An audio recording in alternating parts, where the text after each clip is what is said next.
Hello बच्चों, how are you. आज मैं आपको एक इम्पॉर्टेंट जो है टॉपिक कराने वाला हूँ जिसके अंदर हम लोग कुछ फ़र्क समझेंगे, क्योंकि मैंने देखा है बच्चों क्या हो रहा है कि हम लोग है ना चीज़ों को रटना स्टार्ट कर दिया है। तो हम चीज़ों को रटेंगे नहीं। मैं आज आपको एक बेसिक कॉन्सेप्ट पढ़ाऊंगा कि कैसे कई चीज़ों के बीच में हम डिफरेंस पता करते हैं। जैसे मैं आपके सामने क्वेश्चन थ्रो करता हूँ, है ना, और देखते हैं हम क्या कर रहे हैं। देखिए जैसे बच्चों मैंने आपके सामने लिखा बिहाइंड, ठीक है। मैंने आपके सामने लिखा आफ्टर। मैंने आपके सामने बच्चों लिखा अबव, ठीक। मैंने आपके सामने लिखा टिल, या मैं और वर्ड लिख सकता हूं जैसे। और फिर मैंने बोला, मैंने आपसे पूछा बच्चों मुझे ये बताइए इनकी पार्ट्स ऑफ स्पीच क्या है। मैंने आपसे पूछा बच्चों ये बताइए इनकी पार्ट्स ऑफ स्पीच क्या है।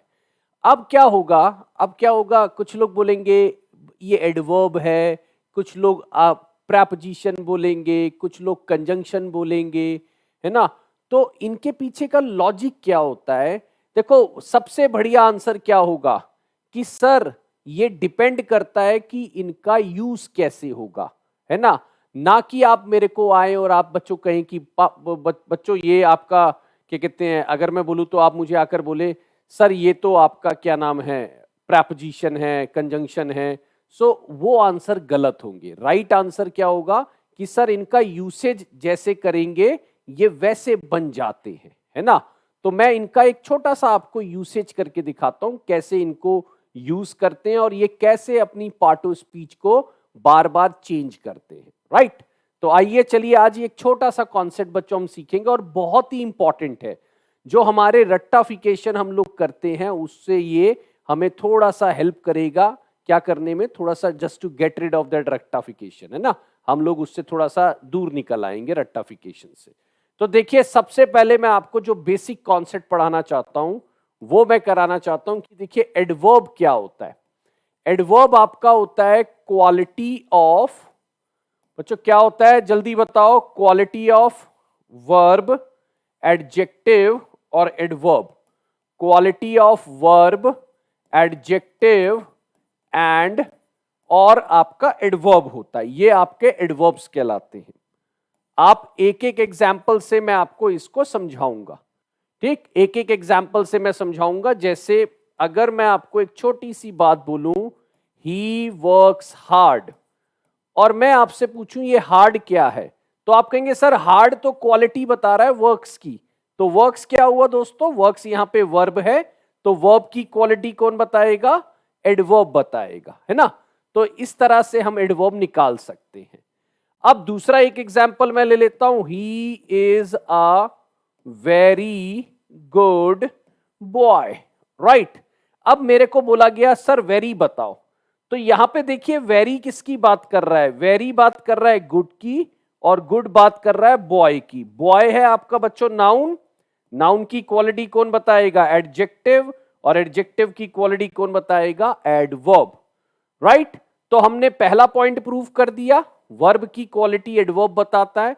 दूसरा पॉइंट हमने प्रूव कर दिया कि भाई हमारे एडजेक्टिव की क्वालिटी एडवर्ब बताता है। राइट। अब तीसरा पॉइंट और हम देखते हैं। तीसरा पॉइंट है, जैसे मैंने बोला he works very hard, he works very hard. अब फिर से आया कि वेरी बताइए, तो देखिए वेरी किसकी बात कर रहा है बच्चों, वेरी बात कर रहा है हार्ड की, और हार्ड वो क्या करता है, वो वर्क्स करता है। वर्क्स हमारा यहां पर क्या है, वर्ब है। वर्ब की क्वालिटी एडवर्ब बताता है और एडवर्ब की क्वालिटी दूसरा एडवर्ब बताता है। राइट। सॉरी, वर्ब की क्वालिटी दूसरा एडवर्ब बताता है, ये हमने सीखा। राइट। तो ये हमने तीनों पॉइंट प्रूव कर लिए। अब मैं आपको एक प्रेपोजिशन की भी डेफिनेशन बताऊंगा और फिर मैं आपको फर्क बताऊंगा बच्चों कि देखो कैसे इन वर्ड्स में हम फर्क निकालते हैं, है ना। तो प्रेपोजिशन की एक डेफिनेशन हम सबको पता होनी चाहिए। प्रेपोजिशन की डेफिनेशन क्या है, प्रेपोजिशन कहता है कि वो नाउन और प्रोनाउन का, देखिए मैं हिंदी इंग्लिश दोनों में लेके चल रहा हूं, नाउन और प्रोनाउन का सेंटेंस में किसी और वर्ड से, किसी और वर्ड से रिलेशन या पोजीशन बताना, राइट।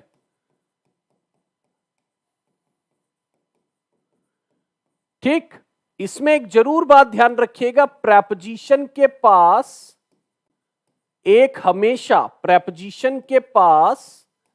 हमेशा एक ऑब्जेक्ट होता है। और आपको पता है ऑब्जेक्ट कहां आते हैं बच्चों?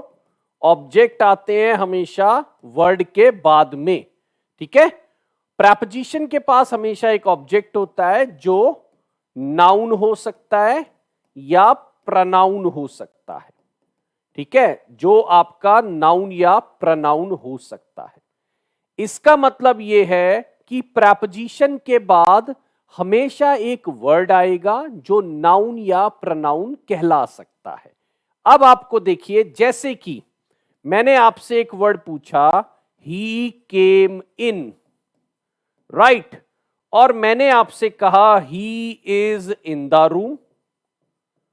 तो दोस्तों यहां पे तो 2 बार इन आ गया।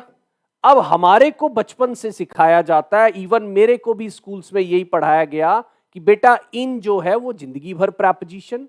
मैं कहता हूं जी जिंदगी भर की गारंटी तो नहीं है, जिंदगी भर प्रेपोजिशन की गारंटी नहीं है।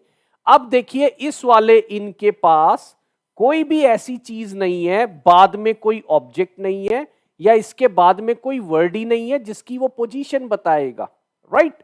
तो इसका मतलब ये प्रेपोजिशन हो ही नहीं सकता, क्योंकि प्रेपोजिशन होने के लिए आगे एक वर्ड का होना क्या है बच्चों? बहुत जरूरी है, जो उसका ऑब्जेक्ट कहलाता है। तो इसका मतलब ये वाला इन जो है ये प्रेपोजिशन नहीं है। ये वाला इन किसकी बात कर रहा है? ये वाला इन बात कर रहा है बच्चों किसकी? केम की। केम हमारा क्या है? वर्ब है। तो ये वाला इन जो है हमारा क्या निकलेगा? एडवर्ब निकलेगा। तो आज का कॉन्सेप्ट यही कहता है कि हमें याद नहीं करना है, हमें चीजों को समझना है बच्चों, है ना। और जितनी अर्ली स्टेज में हम इसको समझ जाएंगे, आगे हमें उतना प्रॉब्लम नहीं होगा। अब देखिए इस वाले इन के पास आपका क्या है? इस वाले इन के पास एक ऑब्जेक्ट है। और रूम क्या होता है दोस्तों? रूम होता है नाउन, राइट। तो बच्चों क्या होता है रूम? रूम आपका होता है नाउन, राइट। तो आपका अगर मैं ये वाला लूं तो फिर इसका मतलब ये पोजीशन बता रहा है। तो ये आपका क्या होगा? This will be your preposition. तो ये फर्क आपको पता होना चाहिए। अब देखिए वो सारे एग्जाम्पल्स मैं आपके सामने लिखता हूं जो हमने देखे थे। जैसे मैंने लिखा बच्चों, he was left behind, right, he is behind the wall, right, God lives above, God lives above, ठीक है। The kite flew above the cloud, right। और हमारे पास क्या एग्जाम्पल थे? अगर मैं एक और एग्जाम्पल ले लेता हूं, चलिए बिफोर ले लेते हैं हम लोग, ठीक है। ही इज, या मैं ऐसे ले लेता हूं, I have seen you before, he is standing before me, right, he is standing before me. तो देखिए आपको ये जो है, जो हमने वर्ड देखे थे शुरू में, आफ्टर, अबाउट, टिल, है ना, ये बहुत इजी हो गए अब आपके लिए। देखिए बच्चों क्या करा हमने? कुछ भी नहीं है, सिंपल सा। अब हमें देखना है बिहाइंड के बाद कोई ऐसा वर्ड है जो इसको प्रेपोजिशन बना रहा हो, कोई ऑब्जेक्ट हो, नहीं है। इसका मतलब बिहाइंड एक प्रेपोजिशन नहीं है, क्योंकि उसके पास आगे कोई वर्ड ही नहीं है जिसका वो रिलेशन पोजीशंस बताए, राइट। तो बिहाइंड के पास नहीं है, तो ये वाला बिहाइंड लेफ्ट की बात कर रहा है, यानी ये वर्ब की बात करेगा, तो क्या बन जाएगा? एडवर्ब। तो पहले वाला behind, because it does not carry object, क्योंकि बच्चों इसके पास क्या नहीं है? आगे ऑब्जेक्ट नहीं है। और मैंने आपको क्या बताया? अगर आगे ऑब्जेक्ट नहीं है तो पोजीशन किससे बताएगा? है ही नहीं पोजीशन बताने को। अब देखिए यहां पर वो कह रहा है बिहाइंड दी वॉल, इसका मतलब अब उसके पास ऑब्जेक्ट है और वॉल आपका नाउन है। तो इसका मतलब this behind will be your preposition. ये वाला बिहाइंड क्या होगा बच्चों हमारा? ये वाला प्रेपोजिशन होगा। अब देखिए अबव में भी ऐसे ही हुआ, अबव के बाद कोई ऑब्जेक्ट नहीं है तो वो लिव्स की बात कर रहा है, तो ये वाला अबव क्या हो गया, ये वाला हमारा एडवर्ब हो गया। और अबव द क्लाउड, क्लाउड से ऊपर और उस सब, वो आपका क्या हो गया, प्रेपोजिशन हो गया, क्योंकि अबव के पास क्या आ गया बच्चों, हमारा प्रेपोजिशन, एक ऑब्जेक्ट आ गया, तो ये वाला हमारा प्रेपोजिशन हो गया, राइट। चलिए अगर मैं अब लूं I have seen you before, again before के बाद कुछ नहीं है, अगेन बिफोर के बाद कुछ भी नहीं है, इसका मतलब ये प्रेपोजिशन नहीं है, है ना। बिफोर के बाद अगर एक नाउन या प्रोनाउन होता तो हम इसको प्रेपोजिशन बोल सकते थे, है ना। तो ये वाला बिफोर देखने की बात कर रहा है, क्या कह रहा है, मैंने तुम्हें पहले देखा है, तो ये बिफोर देखने की बात कर रहा है, तो ये बिफोर जो है हमारा क्या कहलाएगा, ये हमारा एडवर्ब कहलाएगा, राइट।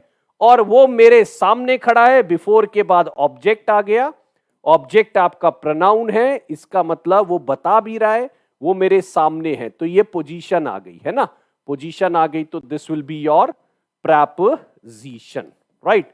ये आपका क्या बनेगा बच्चों, ये वाला आपका बनेगा प्रेपोजिशन।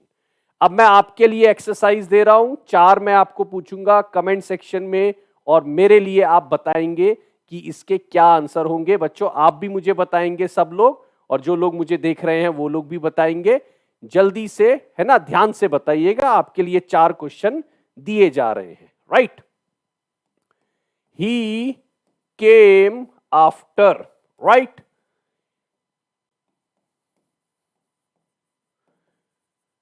चलिए, he came after me, he came after me, I will wait till Sunday, right, और I will wait till you come. अब इसमें एक नई ऐड कर दी है मैंने कुछ, वो आपको खुद से गैस करना है। I will wait till you come.